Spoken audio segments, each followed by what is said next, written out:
Hello, I'm T-Rex, and this is my voice on this channel for the first time in over 2 years. Sorry the audio is so shitty, I don't have a mic, and I'm relying on my laptop again. So, nothing I can really do about that. So this year has been a roller coaster for me. I don't want to delve too deep into personal shit, but if I had to pick some highlights, it's probably me finding out through therapy that I have anxiety, like official diagnosed anxiety disorder. And my graphic design job that I've been holding down for the past few years is finally letting me go after all this time. So yeah, it's part of the reason why I'm even taking this web development course in the first place. But things haven't been too fun, to say the least. I know this is quite a way to start off a thank you video, but this is how I'm feeling right now, and I thought it was important to update you guys. And I can see myself looking back on this video in a few years, so I want to remind myself where I was at the time. But I'll be okay. Like, my family's helping, my therapist is helping, God's helping me, and this class is surprisingly more interesting than I initially anticipated. Like, we're learning how to build websites. That's pretty cool. Not gonna lie. But anyway, yeah, let's just get into the positive stuff, shall we? 1,000 subscribers. I really can't believe how much this channel has grown in such a short time. It started as a typical Let's Play channel where I would share the stupid shenanigans I did with my friends. And the very first video on it was a Halo video, which is why you're seeing that in the background. Which I don't want to explain how much of a bitch it was to get this on Premiere, because I don't have a capture card. I should probably, no, I'm not going to invest in one. That this is literally the only time I'm going to do this, but I probably should consider it in the future. Anyway, yeah, the reason it's volume 3 and not volume 1 is because I was using Xbox DVR to extract clips from my account, which you can't do anymore. And the first 2 compilations were too far back for me to download them, so I just said fuck it, I started with that one. I wouldn't recommend going back and watching any of my gaming videos now. Most of them are pretty boring. I don't know what we said back then that might have aged poorly nowadays, but I keep them there for memories, you know? Like, that's what I wanted the channel to be at the time. And then once I grew out of that, I started using it to house my After Effects animations and school projects, which I'm still technically doing. And now we're in the Persona era. I've said this before in a comment, I think, but this actually isn't the first time I've written a fanfic series. Back in 2018, I got really interested in a little game called Doki Doki Literature Club.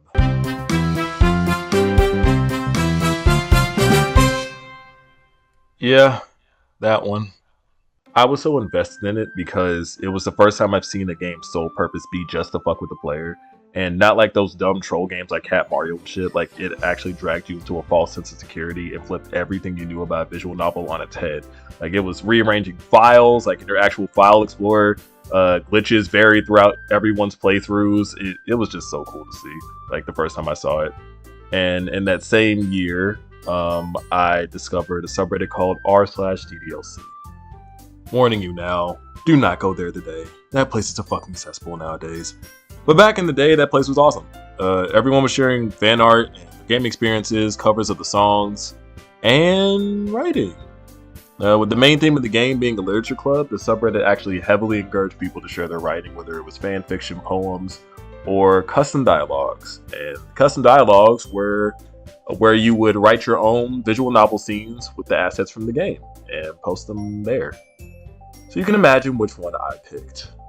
I didn't know how to mod the game, but fortunately this guy named Seaman Mosaic, yes, that is his actual name, he made a program called Doki Doki Sandbox Club. It was a downloadable dialogue generator where all I had to do was type and move around sprites, pick a background, then press screenshot, and it was saved to my computer. Back then I had zero access to Adobe, and I would use this free program called Rabbit Designer to edit the slides together and add effects. So yeah, I did that, and my first post to that subreddit was a Red vs. Blue reference I made using Sayori and Natsuki. And the rest is history.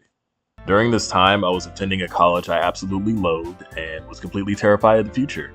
Well, part of me still is now, but back then I was irrationally scared of it. So I would use these comics, as I called them, as an escape.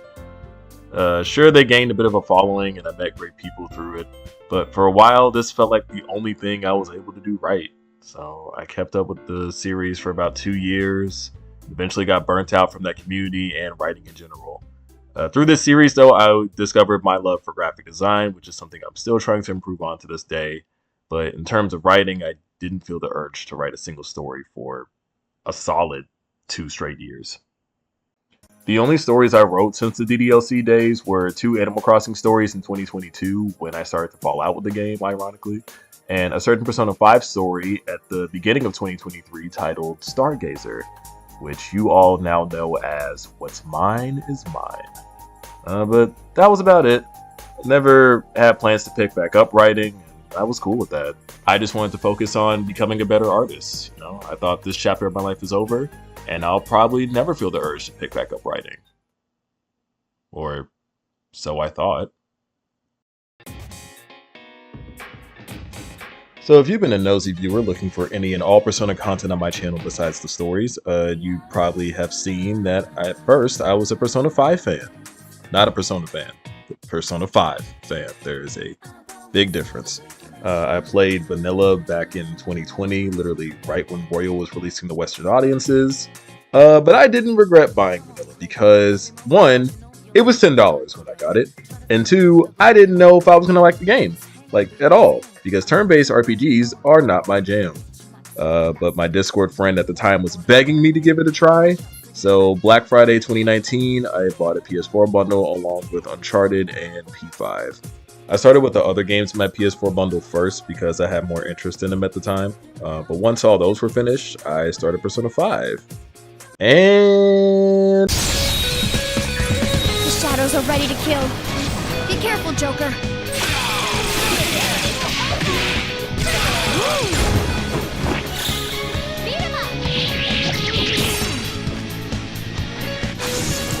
Yeah, I fucking loved it. The characters, the style, the UI, the graphic design, the story, the most engaging turn-based gameplay I have ever seen at the time. Yeah, I fell in love with it. I've never played something like it before, so I became really obsessed with it for a good while. Like Black Friday 2020, I picked up Royal. I love that. Summer 2021, I picked up Strikers. Loved the gameplay. The story was okay. But shit, man, I was on that Phantom Thieves high. If I had the money, my room probably would have looked like Akane's. Then I started thinking, damn, if P5 was this good, I wonder how the others are. At the time, the only other game you could play on a modern platform was P4G on Steam, but I didn't trust my computer enough to run it, much less an emulator for the even older titles. And Atlas seemed very reluctant to put them on modern consoles, so, oh well, I guess I'll just stay a P5 fan forever.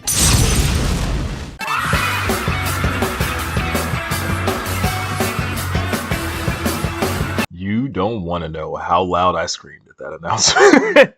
Not only will I finally be able to play the other modern Persona games, but they're also coming to my preferred platform, and on Game Pass no less, dude. I was hyped as shit. So when the time came, I started one more playthrough of P5R on Xbox and got all the achievements in one run because that was my 4th playthrough of P5. And then I was finally ready to see what I've been missing. I was debating starting with P3P first since it was older and there will probably be references to it in 4, which there was. But one of the reasons I didn't go with it first is because I heard news about how shit the port was. Oh my god! What is that? And the other reason being that I saw P4's cover when it finally came to Game Pass and something just drew me to it. Like, it just enticed me. Maybe it was the colors or the cast of characters. I don't really know, but whatever it was, I finalized my decision to play it next. And on February 17th, 2023, I pressed start and changed my life forever.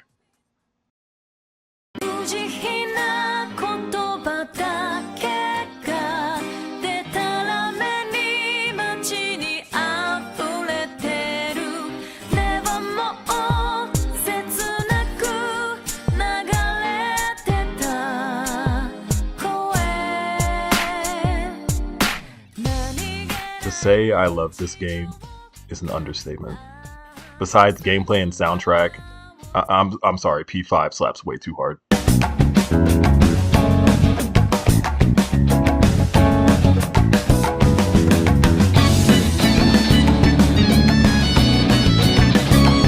P4G was better in almost every aspect. The theme of hiding the darkest parts of yourself from everyone, confronting it, and then turning your greatest weaknesses into your strengths. Everyone's journey of self-discovery, figuring out who they are outside of the labels put on them by either other people or by themselves. I related to it. It felt like the perfect game that I needed to play at that exact moment. And in all my years of gaming, I've never played a game where I related to every single person in the main cast to some degree. Never. Not even with 5, not even when I played 3. Yosuke wanting to feel like a somebody while the people around him try to cut him down. Chie wanting to protect the people dearest to her in any way she can. Yukiko feeling trapped in her destiny despite her efforts to escape it. Kanji trying to discover what it means to be a man, following what his heart says versus following what society says. Rise wondering which face she wears is the real her. Naoto wanting to be taken seriously and always feeling like everything she does is never enough. And Teddy just not wanting to feel alone anymore. Pieces from all of them make up me. And once I realized that, this game and this franchise became so much more special to me. Because I realized how I feel about this cast is how other people feel about the other cast too. Whether it's the investigation team, C's, or the Phantom Thieves, we all see ourselves in these characters, and that's what makes us cherish them. Eventually I did play P3P, and despite the obvious flaws with that port, I enjoyed that too. But P4 settled in my heart, and it wasn't going anywhere. I ended up watching the story to the dancing game, and in June I bought P4A on Switch because it was on sale, and I wanted the Teddy hat to smash. But now I could officially call myself a Persona fan, and the side effect was brain rot. Not a single day went by where I wasn't thinking about this game or these characters in some way. And one day, I felt the spark I haven't felt in over 3 years. I think by this point I did all the vanilla P4A stories, and seeing that they actually made visual novel backgrounds of Inaba in the TV world lit a fire in me that I haven't felt in a very long time. So I took to Google Docs and wrote a story. A story about an idol in hiatus trying to score with her crush using tutoring as an excuse. I don't remember where the idea came from, but I just knew it sounded funny, and I wanted to put the effort in to turn the story into a watchable video. You know, different from the DDLC days where it was just stationary slides the entire time that you had to scroll through. Using the skills I picked up from my years of learning Adobe software, I was confident I could pull it off, but I knew it would be a lot of work. But after finishing the script, I remember feeling really excited about the project. But back then, that's all I saw it as. Another project showcasing my skills as a designer and editor, with a funny story mixed in. I started thinking of all the ways to make it possible. Fortunately, I did stumble across p4generator.com, which is now p5generator.com/persona4, by Open Noise. So I knew where to get the text box, but for sprites I had no idea. Should I just make the entire thing through this generator like the DDLC days? I've seen videos like Rise Loses It 2 that may do with it, but nah. I wanted to be an overachiever. I wanted it to look the best it possibly could with my skills at the time. So I found the P4G page on Spreader's Resource, opened Premiere, and got to work. Now I'm going to share a little secret. At the time, I thought of putting AI voices in. But while working on the video, Erica Limbeck, voice of Futaba, expressed her dislike on Twitter of her voice being cloned, because I think somebody used it to make Futaba sing a song or something, and she was very uncomfortable with that. Understandably, that's her livelihood, that's how she survives. But yeah, nope, people being as great as they are, AI bros then proceeded to storm her Twitter and bully her off the platform for a couple months. This sparked a whole controversy between VAs and content creators, and I didn't want to be a part of that problem. Now with that being said, if you're a Persona content creator using AI voices in your stuff, power to you, okay? I'm not going to tell you what to do. I still watch it if the video's good enough, but I made the decision to leave them out of respect for these people that bring the characters we love to life, and I wanted to show that they're not necessary for a story or a video to be enjoyable. So after a few weeks of work, the end result was Rise's study session. For my skills at the time, I was very proud of it. I'm still proud of it. Like, I was not using Premiere like that before I started these videos. Like, I would just use them to quickly edit together scenes from other programs I made and other Adobe softwares like After Effects and stuff. But yeah, it got me to learn even more about Premiere and some of the effects that I can do. These recent videos haven't been enough proof of that. And I wasn't expecting really anybody to view it, much like pretty much all my other videos that I post on this channel.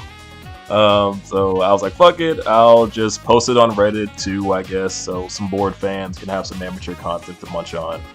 And it'll probably get buried by fan art in the next 3 minutes anyway. So I was like, cool! That was a fun little project. Let's move on. I was already thinking of like the next design that I could create, but then I noticed the Reddit post was getting a little traction. Okay, anxiety's starting to flare up a little bit. I think at the time it was at like 500 views on YouTube, but that was still way more than what I was used to for my writing. Hell, any of my work in general. I think like on a good day, DDLC stories will get like 150 upvotes on average. And becoming semi-famous, in quotes, on that subreddit showed me the good of being noticed and the bad. So nervous was a light way to put it. But it's okay. I'll just chill out with some video games for a couple days. I'm sure it's just a bunch of Reddit traffic. I'm sure by tomorrow, everyone will forget all about... Oh. People like this. I guess I can make another one in the future. Wouldn't hurt, right? Yeah, you know the rest. That brings us to today. It's still unbelievable that I found myself making stories again and having an audience willing to read them. But I can tell you right now that the support I got from my DDLC comics was never like this. I never thought I'd see a number this big next to my name on any platform on the internet, and I still feel anxiety every time I post a new story because I just want it to be the best it can be, and I'm always worried that the next one may disappoint. But, you know, with the help of my therapist, I realized that as long as I keep doing my best, I don't have to worry about that. You know, I can't control how someone views my videos, but I can control how much effort goes into it. And if someone dislikes it, that's okay, because I know I did my best. And that's all that should matter. And this goes for anything. I still want to get better at designing, drawing, and motion graphics. Like, there's so much that I want to do, and there's not enough time to do it. And on top of that, there's all this real life crap I gotta deal with. You know, finding a more stable job. Yeah, life's fun. But it's gonna be okay. I feel really blessed to not only have the ability and motivation to make these, but also to have an audience that's just as passionate about these characters as I am, and always looking forward to what's next. These videos are 20 minutes to an hour long, so trust me, I do not take your viewership for granted. That is a good chunk of time out of your day, and the fact that you're willing to spend it on something I made, it's a warm and fuzzy feeling, man. As previously mentioned, I have no plans to monetize this channel. These videos are passion projects, and I don't want to view them as a job, and I don't want to worry about YouTube's bullshit copyright rules. So I just want to have as much creative freedom with these as possible. So I'm okay not seeing any financial return. But I do have a coffee page if you got any spare change.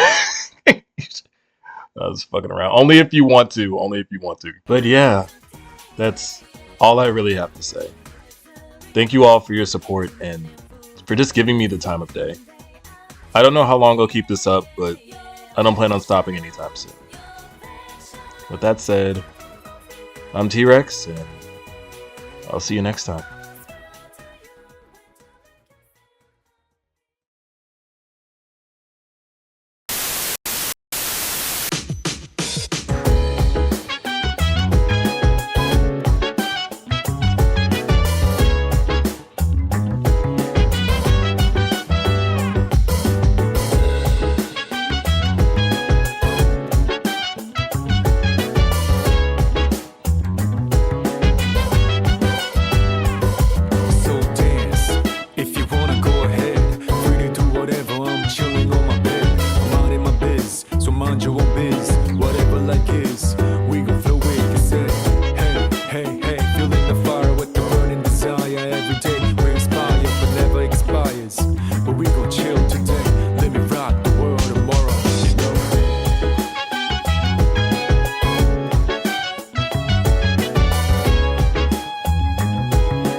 say, hey, hey, hey, feeling the fire with the burning desire. Every day we inspire, but never expires. But we gon' chill today, let me rock the world tomorrow. Yeah.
Relaxed.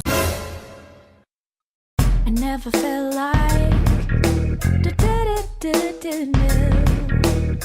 I never felt like baby, still with me. You gotta tell now. I never felt like